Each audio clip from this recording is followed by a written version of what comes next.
श्रोते हो, नमस्कार. क्लिप क्रमांक 61. कालच्या भागात आपण इंदूरचे योगाभ्यानंद महाराज व भैयाजी कायंदे नागपूर या गुरुशिष्य जोडीबद्दल ऐकले. आज आपण परमपूज्य गोविंद स्वामी कौल व डॉक्टर बॉस या गुरुशिष्य जोडींबद्दल ऐकूया. वाचन संध्या जोशी. परमपूज्य गोविंदस्वामी कौल व डॉक्टर बॉस. भैयाजी कायंदेंच्या जीवनात आणखी एक अजब घटना घडली व तीही जगावेगळी असून कुठेही प्रसिद्ध झालेली नाही. एका अत्यंत तळमळीच्या परदेशी शिष्याला त्याचे सद्गुरू मिळण्यापूर्वी काय काय दिव्यातून जावे लागले याविषयीची ही कथा आहे. डॉक्टर बॉस नावाचे नॉर्वेजियन गृहस्थ त्यांच्या आध्यात्मिक आवडीमुळे भारतात गुरूच्या शोधात आले आणि साऱ्या देशात ठिकठिकाणी म्हणजे हिमालयात जाऊनही त्यांना सद्गुरू भेटीचा लाभ झाला नाही.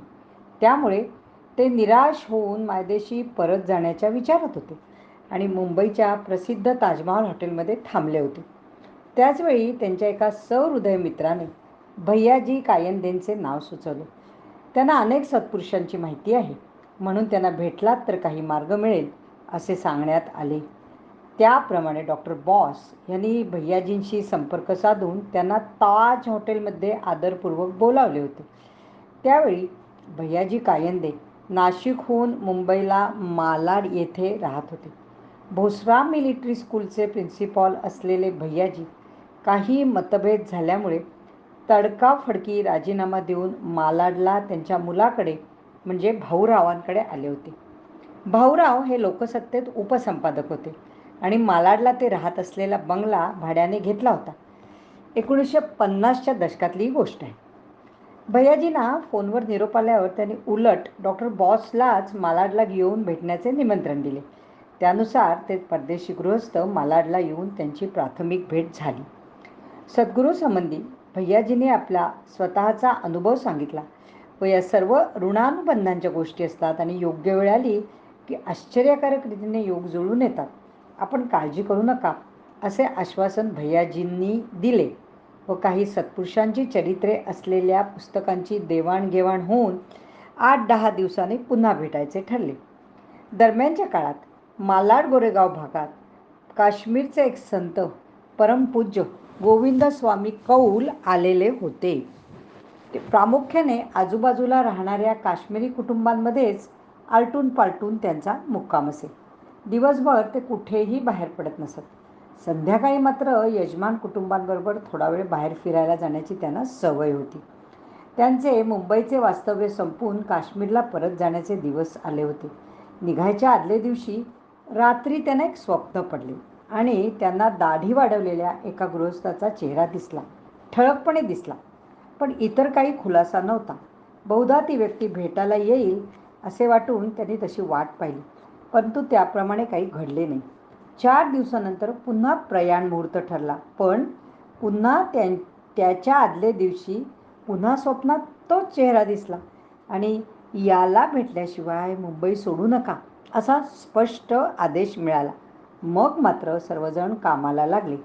दुसरे दिवशी परमपूज्य स्वामीजींनी केलेल्या वर्णनाबरहुकूम त्या व्यक्तीचे चित्र तयार करण्यात आले.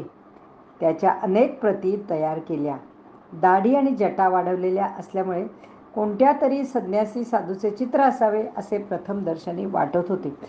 कुलाब्यापासून बोरिवलीपर्यंत आणि मुंबई व्हिटीपासून कर्जतपर्यंत सर्व प्रमुख आश्रम, देवळे, आखाडे, धार्मिक स्थळांना भक्तांनी भेट देऊन त्या व्यक्तीचा शोध घेण्याचा प्रयत्न केला. 3-4 दिवसांच्या प्रयत्नानंतरही कुठेही तपास लागेना. नंतर एका वसईच्या भक्ताने सुचवले की वज्रेश्वरी, गणेशपुरी भागात एका महान योगी व अवलिया प्रसिद्ध असलेले नित्यानंद स्वामी म्हणून राहतात. त्यांच्याकडे चौकशी केल्यास काही मार्ग सापडेल. परमपूज्य गोविंद स्वामींना हे सांगण्यात आले. त्यांनाही ते पटले, कारण आता दुसरा काही उपायच नव्हता. गोविंद स्वामी आपल्या शिष्यगणांसह गणेशपुरीला स्वामी नित्यानंदांच्या दर्शनासाठी आले. नित्यानंद बोलून चालून अवलिया, कायम ध्यानात आणि तुर्यावस्थेतच असायचे. भानावर आले की लहान मुलांना गोळा करून त्यांना ओळीने बसवून जेवायला वाढणे, खाऊ, चॉकलेट देणे त्यांना फार आवडत असे. त्यामुळे भक्तांकडून मिठाई, चॉकलेटचा ढीग पडलेला असे.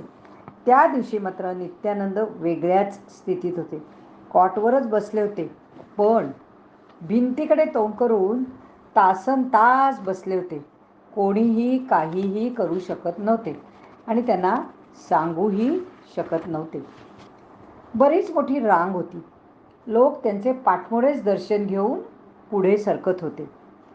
परमपूज्य गोविंदस्वामी आणि परिवारातील मंडळी ज्यावेळी नित्यानंदांच्या जवळ आली त्यावेळी काय होणार म्हणून सर्वजण काळजीतच होते.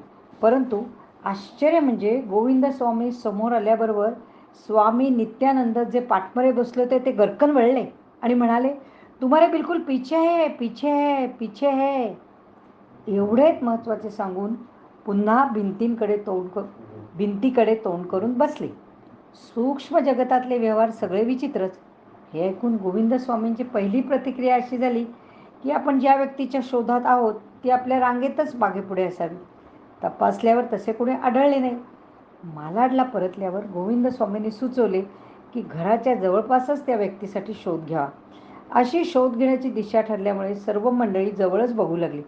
दुसऱ्या दिवशी एका भक्ताने बातमी आणली की जवळच त्या चित्राप्रमाणे एक व्यक्ती राहत आहे, परंतु ते संन्यासी नसून गृहस्थी आहे. परमपूज्य गोविंदस्वामी लगेच म्हणाले, काही हरकत नाही, आता उशीर करू नका, चला आपण भेटायला जाऊ. संध्याकाळची वेळ होती. भैयाजी बंगल्यासमोरील हिरवळीवर आराम खुर्चीत काही वाचन करीत निवांत बसले होते. परमपूज्य गोविंदस्वामी गेटातून आत आले आणि भैयाजींना मिठी मारून त्यांनी गळाभेट घेतली आणि म्हणाले, फार सतावलं तो तुम्ही आम्हाला. भैयाजींना काय बोलावे ते कळेना. आपला माझा परिचय नाही, आपण कोण ते तर अगोदर सांगा, असे भैयाजी म्हटल्यावर सगळे हसू लागले.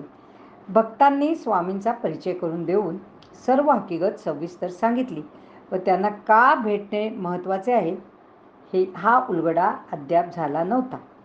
दोघेही आरामात गुरुपदाच्या जबाबदाऱ्याविषयी बोलत असताना नेमके त्याच वेळी डॉक्टर बॉस भैयाजींना भेटायला म्हणून आले. ते येणारच होते, पण थोडे लवकरच आले होते. एवढी सगळी गर्दी पाहून ते गप्पच होते. भैयाजींनी डॉक्टर बॉसची गोविंदस्वामींबरोबर ओळख करून दिली. सत्संग चालू होता. डॉक्टर बॉस साऱ्या गोष्टी कुतूहलाने आणि बारकाईने निरीक्षण करीत होते. त्यांना सर्व अजबच वाटत होते. गोविंदस्वामींचे व्यक्तिमत्व त्यांना आवडले होते.